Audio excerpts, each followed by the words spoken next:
Ils étaient venus, ils étaient tous là, les passionnés de Fiat 500 ce dimanche 2 juillet, à l'invitation de Monsieur et Madame Antoniello de Ronsard pour passer une agréable journée de rencontres et de détente dans leur vaste propriété qui s'était donnée pour l'occasion un petit air d'Italie façon Dolce Vita. C'était la 7e édition depuis 2015. La journée s'appelait fort malicieusement Les oubliés de Garlanda. Laissons notre hôtesse nous expliquer pourquoi.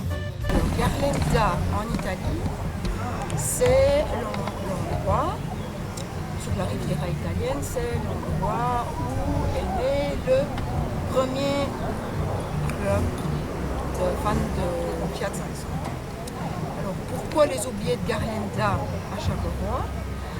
Eh bien, parce que chaque année, au même moment, il y a un rassemblement, c'est la Mecque des Fiat 500, un rassemblement international à Garlanda, et qu'on ne sait pas tous le déplacement pour y aller.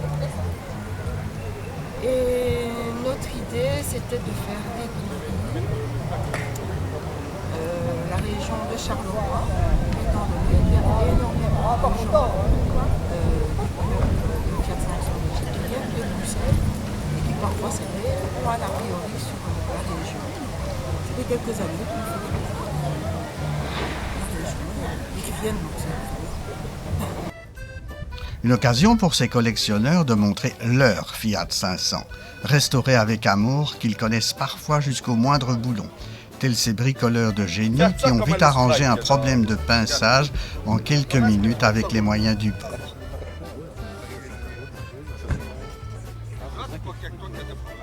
Un mètre? Si, j'ai un mètre. Et toi, tu l'as pris ton mètre? Non. Ah, normalement. Faut grave, faut grave.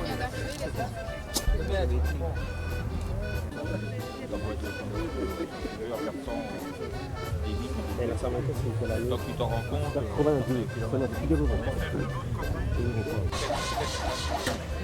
Maintenant il va la noyer. Enlève tout, accélère pas. La Fiat 500, qui a précédé celle que nous connaissons actuellement et qui a suivi la fameuse Topolino, a été produite à plus de 4 millions d'exemplaires de 1957 à 1975 dans plusieurs pays, mais principalement en Italie, par Fiat même bien sûr, est une petite voiture à vocation citadine censée emmener économiquement 4 personnes, pas trop grande à 85 km/h, pesant 500 kg et mue par un moteur de 500 cm3 bicylindre, refroidi par air de 12 chevaux placé à l'arrière. Ce moteur a rapidement évolué pour atteindre 18 chevaux et permettre à la 500 d'atteindre vaillamment 95 km/h.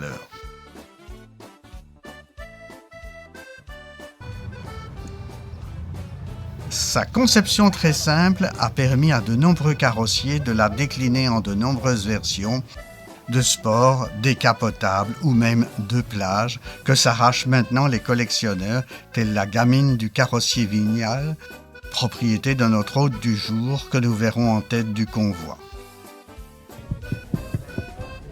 Un, deux, voilà. Je crois que tout le monde m'entend. On va tout doucement se préparer à démarrer. D'abord, je vous remercie d'être venus, si nombreux, tous là. Magnifique. Le temps est avec nous, tant mieux. Donc rejoignez vos voitures et on va démarrer tout doucement. Vous me suivez?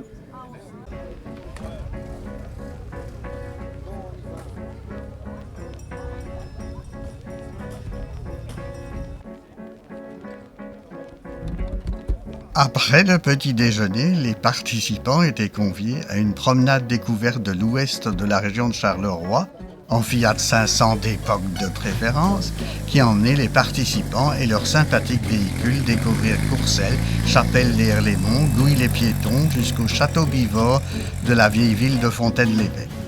Les promeneurs sont ensuite rentrés par Langley, Monténil-Tilleul et Marcinelle pour participer au repas en plein air. Nul doute que l'aventure se renouvellera l'an prochain.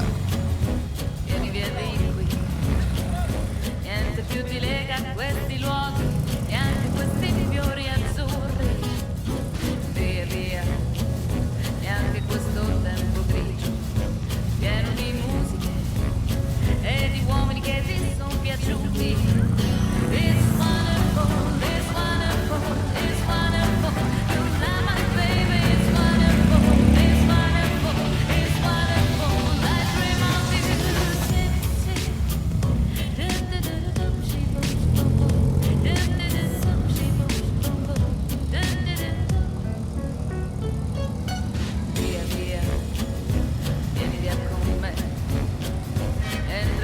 maman